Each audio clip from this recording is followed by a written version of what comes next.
So, welcome. This is a review. My name is Scott. This is... Hi, I'm TJ. And this is... I'm Ben. And today we're going to be reviewing the latest movie, something by Guillermo Del Toro called The Shape of Water.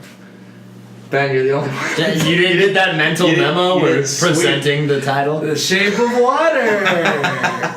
Delayed. So, basically the plot here is Eliza, played by Sally Hawkins, is a janitor. Janitor? Yeah. Custodian? The help. Yeah. The help. She's the help, along with Octavia Spencer. And who also started the movie.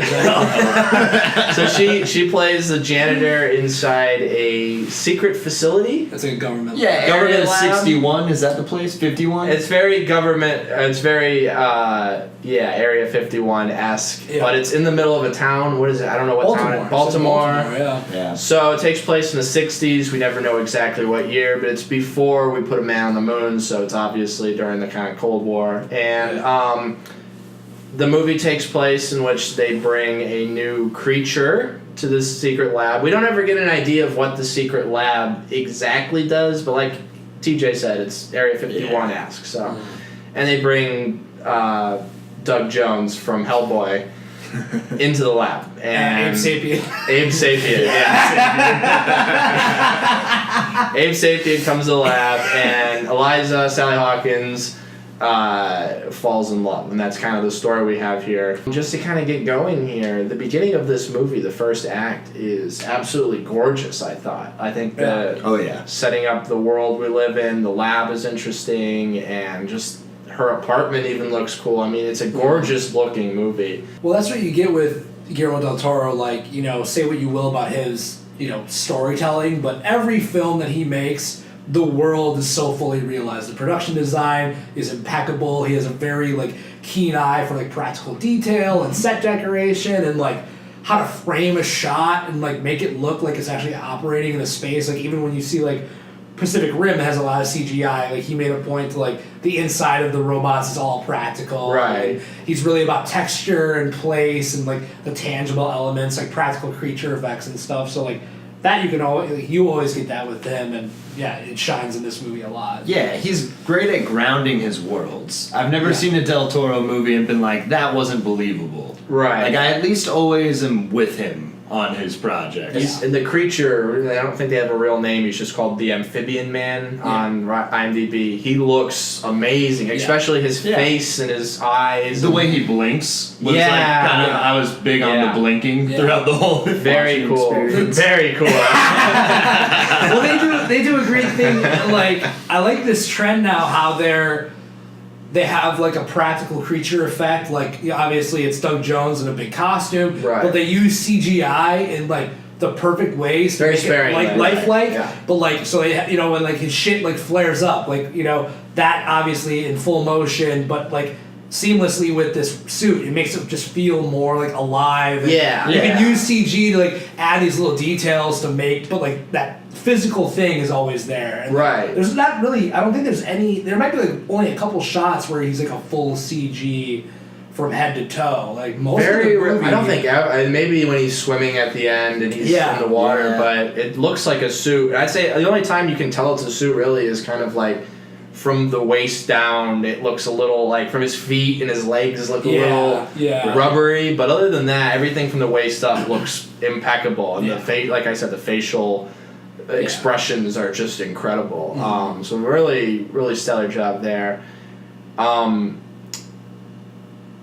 then the movie gets going. Yeah. Right, the movie happens, and it takes you out of the scenery. You can stop looking at pretty things and when we start to actually rationalize what's happening. Once you have to actually think about what's happening, this movie falls apart. I think, personally. Just from the get-go, I know it's supposed to be a fairy tale, and I know it's supposed to be whimsical and different or whatever, but this is a secret lab where they're experimenting on what's ostensibly an alien creature that they found in the Amazon. This is not some regular everyday operation. This should by all means be a top secret operation, and like above classified. right. And they show like it seems like the building they're in is a bunker, and they have like IDs and there's soldiers everywhere. But then the janitors can just. It's a free reign. They can just walk in and out of rooms, and like Sally Hawkins, a big part of the second act is Sally Hawkins just listening to music with the creature and giving it food, and it's just all like playing around, and at no point does anyone acknowledge the fact that this is top secret, and why is she allowed to just go in there and do that? Especially when there's cameras, and they make a point to tell you, like, there's cameras everywhere, so it's like they've probably seen her feed him eggs and play records. Yeah, and like dance with them. It's a little weird. It's only like odd lockdown when it's convenient for the plot. Yes. Right. Yes. Like, spoilers, like, the whole lockdown element only comes into play when it's convenient. Like, Sally Hawkins can go in and out. Eliza, feed an ape sapien, like, hanging out with him in the lab. It goes unnoticed by literally everyone. They don't, even Octavia Spencer barely picks up on it. Like she knows it's going on, but there's a couple glancing shots of her being like, "Oh, she's not by her cart," and that's it. It's okay, cool. The cart's outside this room that she keeps going to. Weird. This is odd. Yeah. And that's it. Well, and that gets us to the thing that really makes this movie weird. And this is a minor spoiler, like I said at the beginning. It's implied from the trailers that there's a sexual relationship going on here. Flat out, they're having sex. The fish lady, or the fish man is having sex with Sally Hawkins. Yeah. And confirmed like twice. Yeah, at least twice. At least. Well, she describes his junk in detail to Octavia Spencer, who doesn't seem outraged or shocked. No, she's just like, whatever. She's like, oh, child, you fish monster. It's more of like a you nasty moment than anything. Yeah. It's like some girl walks up to her best friend. She's like, ooh, we last night. She's like, oh. Yeah, it was totally that. This is not Birdie. This is not that. This is very odd. This creature. It's not human at all. Once again, spoiler alert. But the scene right before Sally Hawkins has sex with it for the first time, literally right before that, is a scene in which the creature eats the head of Richard Jenkins' cat. Oh, yeah. And it's crouched down and eating the cat's head like a monster. Like fucking Gollum, like at the river's edge. Yeah. And then it hops over and kind of looks up at Richard. It's like an ape, or it's like a dog, or it's like when you have a dog and you feed it and it's really happy, and it's like it's responding to you, but it doesn't ever feel like it understands. Yeah. Really. It knows, oh, this is egg, and oh, this is music, but it doesn't ever understand what that is. Yeah. Yeah. It's not like Caesar and Rise of the Planet of the Apes where he's verbalizing, he's eye learning. contact. Yeah. There's a couple, he learns a couple signs from Sally Hawkins, but most of his, he's squawking and making grunts and screeches and it's not human at all. But we're supposed to buy that Sally Hawkins is in love with him and wants to it because make love, Ben. It's a romance. Make love. They have French music playing. Yeah, it's make love. You don't to French music. Hold on. You make love. You make love. Okay, Ape Sapiens all up in her shit while La Vie en Rose is on the background. Well, let's be very clear here. Sally Hawkins is the one that's thirsty for this fish man. She initiated. There's not a moment where she is afraid of it. Right off the bat, she wants to have sex with Fishman. There is no very early on. It's she's planting the seeds of being flirty, and they do a lot because she's mute. So her performance is entirely nonverbal. Right. So there's a lot of focusing on her face, and she literally is giving Fish Monster doomy eyes. Oh while she's chilling. In the facility while he's in his fucking tank, chained up. Right. Like a goddamn science experiment. Yeah. It's the sci-fi 50 Shades of Grey. Yeah, really? Yeah, I'm gonna this fish. TJ took the words out of my mouth. Really, what this movie is Peter Jackson. Fuck. I was gonna say that. Well, Peter Jackson could make this movie. Well, he did already. It was called King Kong. That's why I was going with this. This is basically Guillermo Del Toro's the third act of King Kong stretched out into 2 hours. Two hours. It's over long. And it's literally, we don't know where it came from, the Amazon, it's implied, but they bring creature to city, experiments on creature falls in love with human. He doesn't know how to f*** a human. He knows how to kiss a human. He knows how to tongue kiss a human. Well, that's by the end of the After movie. he's been he's f***ed twice. After 2 fucks, Yeah. Most people, I'd assume. But it's, okay. But really what's going to make or break this movie for you, I think, is can you buy or are you okay with this woman taking advantage of this innocent creature that's chained in a laboratory? And to me, I don't get how so many... I know this movie is doing well. Getting a lot of buzz. I don't understand Golden Globes. how this isn't a weird thing for people. Like, it's like if you took the end of Mighty Joe Young and that chick was putting on a and taking Mighty Joe Young out to bat. Like, I don't think that's okay. Get you all happy, huh, Joe? That makes me so happy. In the alternate ending of the director's cut of Mighty Joe Young, Charlize Theron f***s Mighty Joe Young. What do you mean it's a machine? No, well, That's what it feels like. yeah, and what a lot of this reminded me of, there's a movie came out, are you guys familiar with Splice? Oh, yeah. Oh, yeah. Yeah, oh, yeah. Okay, spoilers for Splice. They create a creature. They create a creature Have sex that's with very it. much a humanoid, like alien f***ing creature hybrid. It's actually more human than this. Yeah. And she, not only does the creature's female, and the guy f***s it, well, she like makes a pass at the guy, he gives in, Adrian Brody f***s the creature. It's horrifying. But Everyone's it's Adrian like, Brody, so it's Yeah. okay. Yeah. but then the creature f***ing rapes the lady. I haven't seen this movie. Yeah, creature rapes the lady. Spoilers. Yeah. Creature rapes the lady. So, like, and that movie's like schlock. It's like f***ing like. Well, and that kind of brings up, that movie did not do well. And I know a lot of people brought that up, how creepy it was. Yeah, and it's creepy in the movie. It's f***ing weird. Okay, that's better. Like, that's so, at least like, like the lady- intentionally. Realistic. Yeah, no. They weren't playing French music in the background? No, not at all. It's literally like the f***ing creature is like cowgirling Adrian Brody, but then the wife, his lady, like walks in and is like, "Yo, that's f***ed up."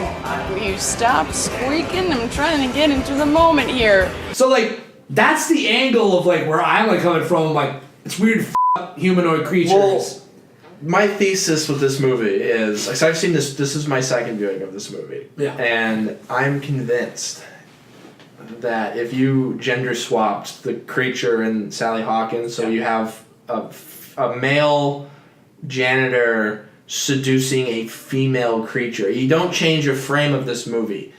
People, I think, would be a little weirded out by that. Shocked. People would be calling rape. People would be saying that he's taking advantage of this creature. But, like, that is exactly what's happening in my eyes here, is that this guy is, or this woman is taking advantage of ostensibly an animal.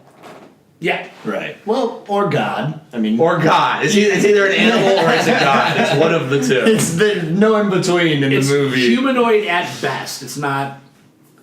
It's humanoid in the way that an ape is humanoid. Yeah. It can stand on two legs, it can do sign language, it can understand basic things, but there's... Hypothetically, you could f*** it.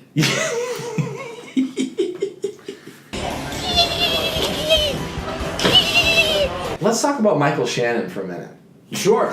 Wait, while we're on this subject, before Michael Shannon, can we talk about this? Because I have a question. Because, I mean, it seems like the big problem right now that we're talking about is that it's weird that they actually make love. Yes. But if it to me, and we talked about this a bit on the way back, it works as a love story even if it was more of a platonic, not physical love. Yes. And it almost would have made it stronger. at times. yeah, For me. Yeah. Me personally. Me personally. Yeah. That to me is the Band-Aid that would fix this movie. There's a lot of little plot holes here and there, but like we said at the very beginning, it's such a beautiful and well-crafted film, you could overlook a lot of the plot points. Oh, yeah. But like Totally.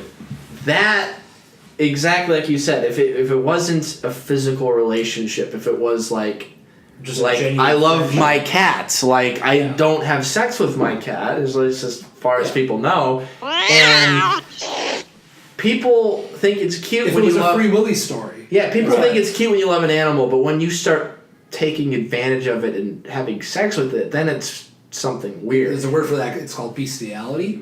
And well, even then though, like you said with Splice, like that movie, I don't know if it was good or bad, but like there's an interesting movie about somebody having sex with an animal. It's creepy, Yeah. but you have to make sure that you're making it creepy in the movie. Yeah, and if you actually delve into like the psychology of it, Right, which this movie completely glazes over any. Well, this movie's more fantastical. Yeah, it's like a fairy tale. Exactly. It's very fairy tale-esque. yeah, It's not like Dr. Frankenstein making a monster and then f***ing his monster. Alright, well, if he's alive, let's f***ing do this! Oh, monster! You know what would have helped me too in the general second half of the film? What's that? They ditched the like motif and the thematic thing of music being the universal language. Because early on she can't really communicate with the monster, but when she's in the facility, she's bringing the records to him. And that's something and he they're relates listening, to, and yeah. he's kind of like almost singing along when she like turns it off, and so it's like that becomes a universal language between this mute monster and our hero who also is mute. So Right. neither of them can talk, but they can enjoy the music. But Yeah, my point is, in the second half when they come back and he's in the bathtub, why is she all of a sudden like, well, now that I have the ability to play music for you and not get caught, I'm not gonna do it. Yeah, it definitely feels like that was lost. Like the music thing did feel like something that would really kind of tie everything together, and there's lots of movies that use that element, that tie things together with music. Baby Driver is a great example of that. Cloud Atlas is another great example of a movie. I haven't seen that actually. Well, everything is all tied together by music, and it's just this needed something like that, and it's just filled with lots of things that don't work, like Michael Shannon, who Michael Shannon is one of my favorite actors. I absolutely love Michael Shannon, and he is great as a performer in this film, but his character is so cartoonish. It just does. He's just stock bad guy, and there's no nuance to his character not at all. So apparently he's the government guy that kind of is heading up the whole amphibian man research. So let me just say, a big part of the story here is that this facility is researching the amphibian man. To what end, nobody is sure. Well, they get into a little bit, which this never comes up again. Right. They establish that they're trying to figure out how people can survive in space. And the whole they get in like literally in one exposition dump. They're like and because it's amphibious, but it's a humanoid. He has like both gills and lungs and can swap between them. And they're trying to figure out how you can do that. Well, that's how Michael Stuhlbarg. He's trying. So that's where you flash the picture of Michael Stuhlbarg. Michael Stuhlbarg, right here. Jabbering like idiots. He's a character actor. You've seen him before. He plays an interesting role. I won't spoil exactly what he's doing in this movie, but he's a scientist that wants to kind of keep the amphibian man alive and research him. And he's basically trying to sell Michael Shannon the idea that this could be our space dog. This could be our man in space. Russia's already got a dog in space. This could be our next leap. And so they're kind of trying to find something. And Michael Stuhlbarg is kind of selling him on the idea that we could use it to breathe in space, maybe because of its lungs. So that's kind of what he wants. But we never know what Michael Shannon wants from the creature or what the government actually wants from it. It seems that he's just going to torture it 24/7. He's like it's like an Ahab riff. It's like a bad Captain Kind Ahab. of, yeah. He is hilarious. They do have a thing where he's like, I dragged him out of the fucking swamp. But there's no reason for him to dislike it other than he thinks it's an aberration of God. Right. Which, Yeah. why does he think that? There's like, again, like, I think what we're kind of getting at, like, just more broadly is, like, there's a lot of, like, interesting, very base ideas that are laid out in the movie, but none of them are, like, developed or expanded upon to make them actually fleshed out and interesting. They're like, there's a whole thing where he's going on about God, or Michael Shannon's going on about God, and how, like, and he calls the creature an affront. Right. So, or like an abomination or an aberration of nature. Right. So there's a whole, like, you're like thinking he's setting the stage so where, like, this guy's like some fundamentalist where he's like, no, this is man's dominion over nature. This thing's fucking weird and perverted. But then he's still making jokes about, like, oh, I still got my pussy finger. So it's like he's not a holy roller. He's not fully anything. He's not full on racist. He's not full on holy roller. He's not full on. He's just a bunch of. They just took all the bad qualities of people. Like, oh, he's kind of racist. He doesn't like the help. He's kind of like a rich guy kind of attitude. He's got an Ahab complex. Not nice to his wife. Yeah. Oh yeah. Yeah. The movie's hitting us on the head a little bit more than it has to. At times. Absolutely. Yeah. You know what's one of those scenes for me? The one where Michael Shannon pulls her in the office and he's like, I like him quiet. Like, I bet I can make you squeak. Yeah. I'm like, whoa! Unnecessary. And it's just another scene, once again, to show, oh, he's a misogynist, too. He's rapey, too. Like, everything. Was that the point of the movie where you leaned into me and said, if you didn't know, he's the bad guy? Yeah. Was that at another point? Because there's just so many of those scenes where it's like, this is the one we don't like. Just so you know, he's the bad guy. Yeah. Like, don't forget. It's like the score and the performance and the absurdity the angle of the shot and, like, everything the lighting. He's like looming over her. Just the fact that two of his fingers are black, like dying and decaying for half the movie. Yeah. Which is great, by the way. I love all that. It's like, do you get it? He's rotten. He's completely just a cartoon character. Yeah. And really what kind of that brings us to is this movie, and I think a lot of Guillermo Del Toro movies suffer from this same thing, is it feels like there's several different movies going on that it doesn't ever quite get to. Mm-hmm. The story going on with Michael Stuhlbarg is incredibly interesting. He gives an amazing performance, and I would actually be more curious to see a movie about him and what he's doing. Yeah. And Richard Jenkins, there's a whole love story going on with Richard Jenkins that has implications of a past romance that went sour, but they never quite commit to it, and it's very interesting. Yeah, because it's really well acted. Right. And it's all wrapped around this weird love story that doesn't quite make sense, and it just feels like he always has a really good story, but he has to put a monster in there, and so all these great stories have to have a monster at their center. And it's like, well, you could just take this one story and make a movie. You could take this one story and make a movie. But then all of them together just kind of make this mishmash. Yeah, it definitely gets to a point where, like, I definitely was like, you know, where your suspension of disbelief, like, gives way. Right. And there was a very distinct, I honestly forget where it was, but, like, where I literally was like, all right, like, I have no more investment in, like, what's going on here. This is, like, essentially schlock. Yeah. Who gives a f***? If they would have taken, you know, kind of going back to the whole fish f***ing, like, because there's something there. If like, perfect example, the reason we didn't buy into it is just, it just kind of happens. There's no development where there's a movie about f***ing an animal. Well, and it's so precious and like it's so in love. The movie is so in love with itself that it doesn't stop to like take into consideration the fact that it's setting up something absurd that you can't relate to. Like, it doesn't take the steps to make you buy into why she loves this creature. Correct. It just jumps right into it. So much of the movie, like, to a fault, is like things just happen to forward the plot. Right. Yeah. So it's like one of those weird things where it's like, okay, why are we seeing this bullshit, but also at the same time, why aren't we dwelling on any of this more so it actually drives deeper into the actual story and not just like point A to point B. Which is weird because it's still overlong. You know, for a movie where everything is happening to like forward the plot, it's still like nothing is given because it's trying to do too much. Like you said, it has a couple too many characters, and because of that, we have too many plot lines to follow, and we don't truly get enough of the really interesting ones Right. because they have to become at a certain point just movie plot scenes. It's doing too much, but doing too little with the things. So, I think we're about ready for final thoughts here. TJ, what did you think of The Shape of Water?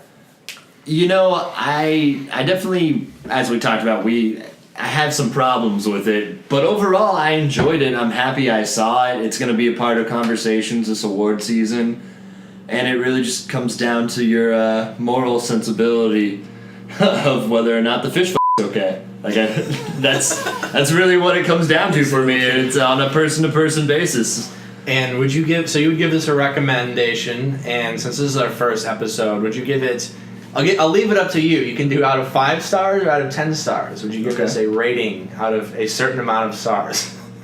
Sure, I'm gonna say 4 out of a certain amount of stars, but I'm not gonna tell you if it's 5 or 10. Awesome. Ben, what did you think about The Shape of Water? This is definitely one of those movies where I don't exactly get what the hype is all about. Like, just for the technical aspects and, like, we kind of hit on, like, if you're a genre film fan, there's enough here where it's worth seeing. And just, like, if you're a Guillermo Del Toro fan, they'll eat it up.